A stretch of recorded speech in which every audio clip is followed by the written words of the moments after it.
আমাৰ যি এমপি শ্ৰীযুত প্ৰদ্যুৎ বৰদলৈ ডাঙৰীয়া আৰু আমাৰ বিধায়িকা শিৱামণি বৰা ডাঙৰীয়ানীৰ ওপৰত আজি ভাৰতীয় জনতা পাৰ্টিৰ ভেৰুনীয়া পোহনীয়া গুণ্ডাই সাংঘাতিকভাৱে তেওঁলোকৰ ওপৰত আক্ৰমণ কৰিছে। তেওঁলোকৰ গোটেই ৪-৫খন গাড়ী, প্ৰদ্যুৎ বৰদলৈ ডাঙৰীয়াৰ গাড়ী, আমাৰ বিধায়িকা শিৱামণি বৰা ডাঙৰীয়ানীৰ গাড়ী আজি চুৰমাৰকে ভাঙিছে।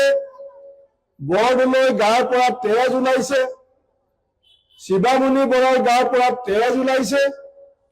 আৰু এই মুহূৰ্তত মই হিমন্ত বিশ্ব শৰ্মা ডাঙৰীয়াক সোণাপুৰ হাই ছেকেণ্ডেৰীৰ এই খেলপথাৰৰ পৰা মই হিমন্ত বিশ্ব শৰ্মাক প্ৰত্যাহ্বান জনাইছো যে আপুনি বাহুবল ধনবল দেখুৱাই আমাৰ কংগ্ৰেছ নেতাসকলৰ ওপৰত যি আক্ৰমণ কৰিছে, আজি প্ৰদ্যুৎ বৰদলৈ দেহাৰ পৰা যি তেজ নিগৰিছে, এটোপাল এটোপাল তেজৰ বিচাৰ 2026 চনত আমি কৰিম।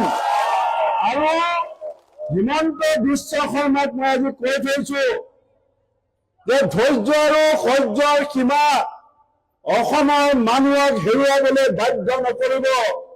বালিলৈ যি পাপ, সুগ্ৰীবলৈ সেই পাপ। আপুনি অসম মাতৃৰ চৰণ আজি কংগ্ৰেছৰ নেতা প্ৰদ্যুৎ বৰদলৈ শিৱামণি বৰাই নিজৰ তেজেৰে ধুৱাইছে। স্বাধীনতা সংগ্ৰামতো আমি বহুতে এইখন দেশৰ কাৰণে তেজ দিছিলো। আমি ব্ৰিটিছ পুলিচৰ লাঠি পিঠিত পাতি লৈছিলো। কিন্তু আজি আপোনালোকে শুনি আচৰিত হ'ব যে জেগাই জেগাই বিজেপিয়ে এতিয়া গুণ্ডা ভেৰুনীয়া পাইছে। তেওঁলোকৰ দুৰ্নীতি, ভ্ৰষ্টাচাৰ, তেওঁলোকৰ যি অপকৰ্ম, অসমৰ মানুহৰ মাজত তেওঁলোকৰ জনপ্ৰিয়তা যি ধৰণে কমি গৈছে, আজি তেওঁলোকে ক্ষমতা হেৰুৱাৰ ভয়ত আজি বাহুবল ধনবলে এই পঞ্চায়ত নিৰ্বাচন জিকিবৰ কাৰণে তেওঁলোকে যি ষড়যন্ত্ৰ কৰিছে, আমি সেই ষড়যন্ত্ৰক ভয় নকৰো।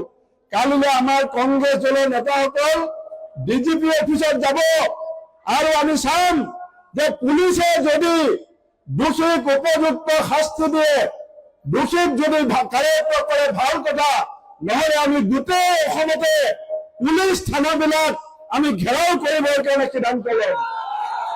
সেইকাৰণে